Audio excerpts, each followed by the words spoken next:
Hello my dear students, मैं आप सबके लिए लेकर आया हूँ एक बहुत ही महत्वपूर्ण प्रश्न जो एग्जाम में बहुत बार पूछा जा चुका है। जैसे कि आप देख रहे हैं कि इसमें जो है कुंडली लगा हुआ है, संधारित्र लगा हुआ है और प्रतिरोधक लगा हुआ है। इस प्रश्न को देखते ही बहुत सारे बच्चे जो है डर जाते हैं, लेकिन मेरे हिसाब से इस प्रश्न को देखकर डरने की आवश्यकता नहीं है। ये प्रश्न बहुत ही आसान तरीके से सॉल्व किया जा सकता है। चलिए देखते हैं कि इसको कैसे सॉल्व करते हैं। तो ये जो प्रश्न दिया है करके दिए गए परिपथ में पहला प्रश्न है प्रतिवर्ती स्रोत का विद्युत वाहक बल निकालिए। मतलब कि प्रतिवर्ती स्रोत जो होता है, जैसे कि आप यहाँ पे देख रहे हैं कि ये जो चिन्ह बनाया गया है ये एक तरह का प्रतिवर्ती धारा स्रोत का चिन्ह होता है जो क्या करता है, इस पूरे परिपथ को वोल्टेज सप्लाई करता है, वोल्टेज देता है। तो इसी का हमें कह रहा है कि प्रतिवर्ती स्रोत का विद्युत वाहक बल निकालिए। अर्थात जो है हमें ई का मान या इसको आप बोल लीजिए भी का मान हमें क्या करना है, वोल्टेज निकालना है कि इस परिपथ का कुल वोल्टेज कितना है उसका हमें मान निकालना है। ये जो परिपथ में देख रहे हैं ये एक तरह का ये जो परिपथ है इस परिपथ को बोलते हैं LCR परिपथ। क्या बोलते हैं? LC और R परिपथ। ठीक है, ये प्रेरकता हो जाता है, ये धारिता हो जाता है और ये प्रतिरोध हो जाता है। तो ये LCR परिपथ के नाम से जाना जाता है। जब ये LCR परिपथ होता है तब विद्युत वाहक बल को निकालने के लिए एक खासकर फार्मूला होता है। तो ये प्रतिवर्ती धारा स्रोत का विद्युत वाहक बल कितना होगा, LCR परिपथ के लिए कितना होगा विद्युत वाहक बल का मान, उसके लिए केवल हमें एक फार्मूला याद करने की आवश्यकता है। अगर वो फार्मूला याद है तो ये प्रश्न एकदम हलवा है, एकदम आसान है। आप इसको 1 सेकंड में इसको बता सकते हैं कितना आंसर होगा। तो चलिए इसको हम फार्मूला लिखते हैं। सबसे पहले किसका फार्मूला कितना होता है? इसका फार्मूला होता है विद्युत वाहक बल के लिए V बराबर होता है रूट में VR का square plus VL minus VC का होल स्क्वायर। ठीक है, अब आप इसमें देखिए ये जो वैल्यू है ये एक प्रतिरोधक है जिसमें वोल्टेज कितना है, 40 वोल्ट है। तो ये VR का वैल्यू होता है, ये VR का वैल्यू है जो 40 वोल्ट है। ये जो वैल्यू है इसको VC का वैल्यू है, ये कितना है, 20 वोल्ट है।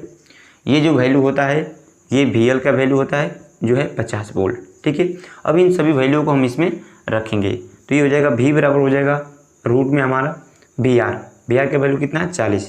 तो 40 का स्क्वायर हो जाएगा प्लस VL का वैल्यू कितना है, 50 रखेंगे माइनस VC का वैल्यू कितना है, 20 रखेंगे और इसका स्क्वायर कर देंगे।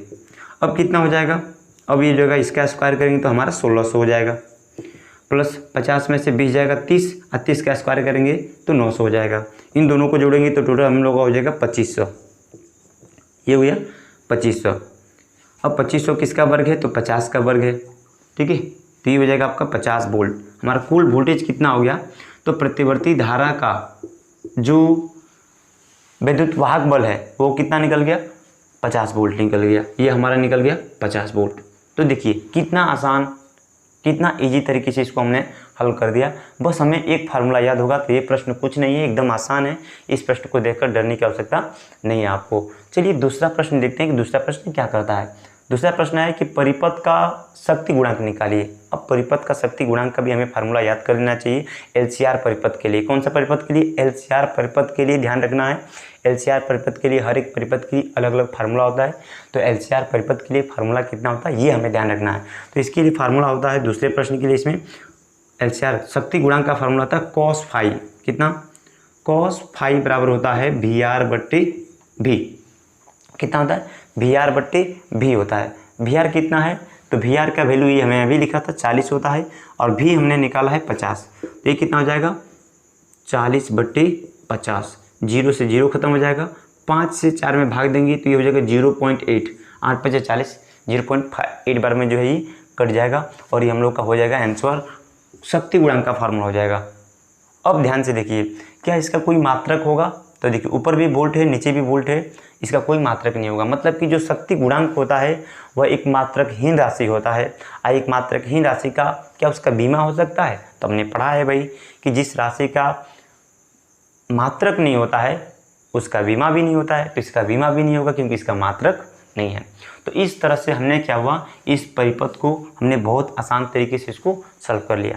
अच्छा, अब आपको मैं बता दूं कि मैं इसका मान बदल दे रहा हूं और आपको कमेंट बॉक्स में बताना है कि प्रतिवर्ती स्रोत का विद्युत वाहक बल कितना होगा और शक्ति गुणांक कितना होगा, उन दोनों के वैल्यू को आपको बताना है।